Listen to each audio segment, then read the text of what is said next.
అక్కడ president appointment ఇవ్వదు, ఏం జరుగుతలేదు. కనుక ఇవాళ బీసీ నాయకులకు కుల సంఘాలకు అందరికీ చేతులతోటి దండం పెడుతున్నాం. చలో ఢిల్లీ, ఇంటింటికి తిరుగుదాం, జంతర్ మంతర్లో కూర్చుందాం, ఇంటింటికి తిరిగి కాళ్ళు మొక్కుదాం. అయ్యా మాకు అన్యాయం చేయకుండా బాబు, మేము 55% ఉన్నాం.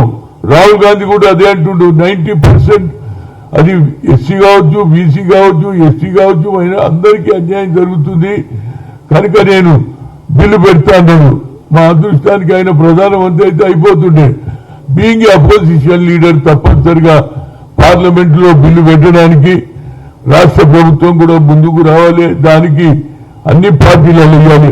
మన పార్టీ ఎంపీలు, ఇతర రాష్ట్రాల ఎంపీలు, అదేవిధంగా బీజేపీ ఎంపీలు, ఎన్ని అందరూ దగ్గరికి పోదాం. మరి కిషన్ రెడ్డి గారికి నిజంగా చిత్తశుద్ధి ఉంటే తప్పనిసరిగా ప్రధానమంత్రి అపాయింట్మెంట్ ఇస్తే మా బాధ చెప్పుకుంటాం. లేకపోతే ఇక ఏడేసిన గొంగడ ఆడనే. మళ్ళా ఇవాళ లోకల్ బాడీ ఎన్నికలలో అయిన తర్వాత ఇది పార్టీ పరంగా జరుగుతుంది. కానీ దీనికి ఆమోద ముద్ర ప్రభుత్వం లా తీసుకొస్తేనే మాకు న్యాయం జరుగుతుంది. కాబట్టి అయితే ఓబీసీ ఎంపీస్ కన్వీనర్ గా రేపు 28 జరిగే ఆయన ఏదైతే వర్ధంతిలో సంతాప సభలో అందరూ పాల్గొనాలని, అదేవిధంగా చలో ఢిల్లీ 4-5 తారీఖు నుంచి అక్కడనే ఉందాం. నేను కూడా అక్కడికే వస్తా. 5వ తారీఖు నుంచి ఆడనే ఉంటా. పార్లమెంట్ అయ్యే వరకు ఇంటింటికి తిరుగుదాం.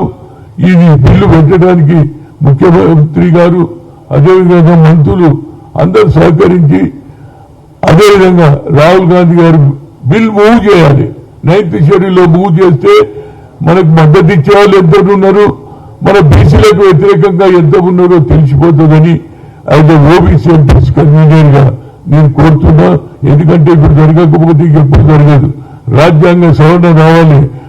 ప్రధానమంత్రి గారు 370 ఆర్టికల్ మార్చేసిండు, అదేవిధంగా 3 తలాక్ మార్చేసిండు, అదేవిధంగా ఏది ఒక అమెండ్మెంట్ బిల్ కూడా తెచ్చిండు ప్రధానమంత్రి గారు. ఇది మాకు కూడా ఇష్యూ ఉన్నదిరా బాబు, మాకు కూడా న్యాయం చేయమని కోరుతున్నా. మాది కూడా పెట్టు. ఇన్ని రాజ్యాంగ సవరణలు చేసినప్పుడు మా బీసీలో సవరణ ఎందుకు చేయవు? 9th షెడ్యూల్లో పెట్టి చేయమని ఆయన కూడా కోరుతాం.